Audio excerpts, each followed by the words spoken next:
وحكاية فيلمنا النهاردة بتحكي عن 2 توأم بيتمتعوا بقوة خارقة اسمهم نمسيس وسمرتين، وفي ليلة أهل الحي حبوا يتخلصوا منهم لأنهم كانوا دايما بيأذوهم من شدة قوتهم بدون قصد منهم، واستنوا أهل الحي لما جه الليل وولعوا في البيت، وكانت النتيجة إن التوأم خرجوا من وسط النار عادي جدا وما حصل لهمش أي حاجة، واللي ماتوا هم باباهم ومامتهم. ومن وقتها أصبح نمسيس واحد شرير بيسعى دايما للانتقام، عكس سمرتين اللي بيحب يساعد الناس دايما وينقذهم من أي شر. ومن هنا نشأت عداوة قوية بين الأخين، وصنع نمسيس مطرقة لنفسه من الحديد والدم عشان يقتل بها أخوه، واستدرك سمرتين لمكان مولد الكهرباء في المدينة، وقامت بينهم معركة قوية أدت إلى انفجار شديد في مولد الكهرباء، وللأسف ماتوا هما الاتنين بسبب الانفجار. لكن في أسطورة بتقول إن سمرتين لسه عايش لحد دلوقتي. وفي وقتنا الحالي سنة 2005 بنشوف ولد في سن المراهقة اسمه سام، وبنعرف إن سام بيحب شخصية سمرتين جدا وشغوف بيها لدرجة إنه مش مصدق إن سمرتين مات اصلا، وعنده احساس ان هو لسه عايش لحد دلوقتي. وبنشوف سام هو بيراقب جار ليه اسمه جو،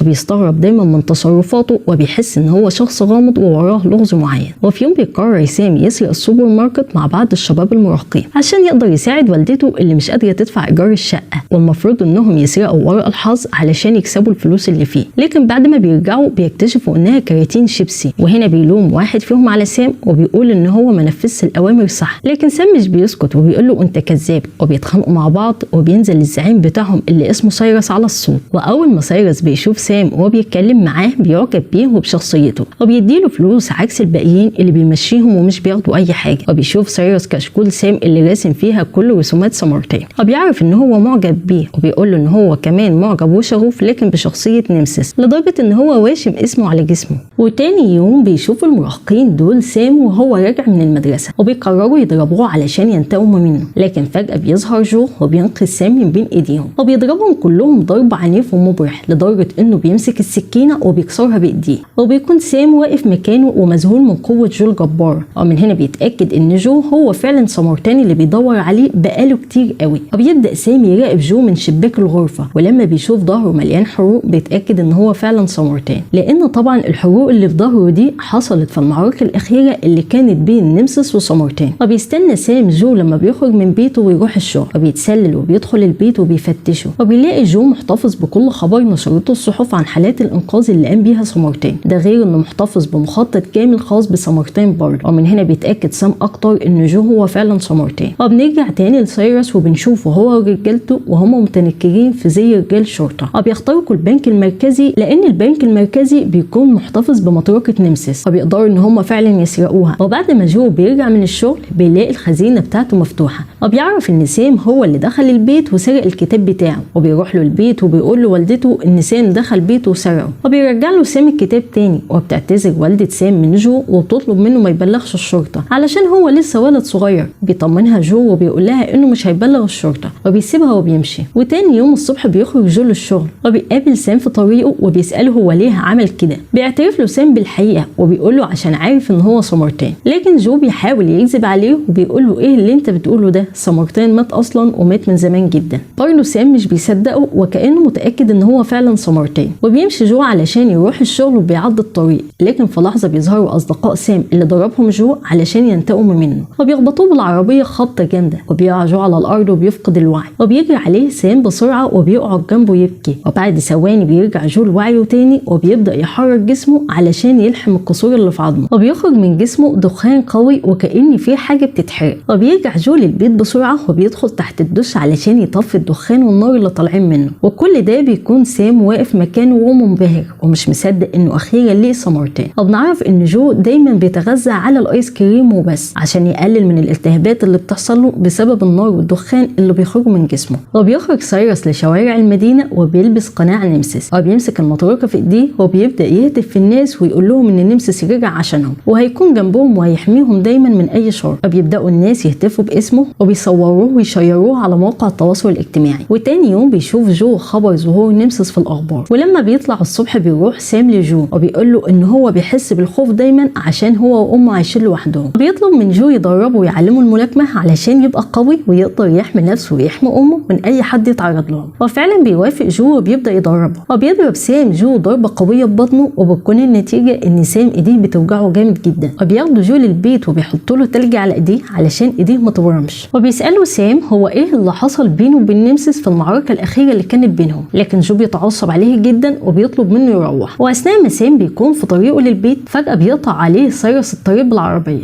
وبيساله يشتغل معاه حارس للبنايه مقابل $100 ولا لا، وفعلا بيوافق سام وبيركب معاه العربيه. وتاني يوم بيشوف سام رجاله سايرس وهم خاطفين ضابط شرطه وبيضربوه وبيعذبوه جامد جدا. وبيدخل علشان يشوف فيه ايه، بيسمع سايرس وهو بيقول للضابط ليه ما فجرش محطه الطاقه زي ما قال له. بيقول له الضابط محطه الطاقه دي هي اكبر محطه بيتغذى عليها الكهرباء اللي في المدينه كلها وكل المدن اللي حواليها. وبيخاف الضابط جدا وبيطلب منهم يسيبوه يمشي، وبيوعدهم مش هيقف في طريقهم تاني ولا حتى هيشوفوه مره تانيه. وبيأمر سايرس رجالته يفكوا ايديه ويسيبوه يمشي. وبعد ما بيمشي الضابط بيطلع سايرس المسدس وبيضربه بالنار في ظهره، وطبعا الضابط بيقع ميت على طول. وبيخاف سام جدا لما بيشوف الضابط وهو ميت قدام عينيه. وبيكتشف ان سايرس عايز يدمر المدينه كلها زي نمسيس بالظبط. وبعد ما بيخرج من الجراج بيشوف الشباب المراهقين وهم بيضربوا صديقه جيس، وبيروح بسرعه وبيحاول يدافع عن صديقه وبيضربهم كلهم، لكنهم بيقدروا يمسكوه وبيضربوه بالحديده ضربه قويه على ايديه بتخليه يفقد الوعي تماما. وبيحطوه في عربيه المشتريات وبيوصلوه عند البيت، لكن جو بيشوفهم من الشباك وهم كمان بيشوفوه. وبينزل جو وبياخد سام وبيوديه المستشفى، وبيروح ريزا لصديقه اللي خبط جو معاه بالعربيه وبيقول له ان هو لسه عايش ما ماتش، لكن صديقه بيقول له مستحيل، اذا كانت العربيه نفسها اتدمرت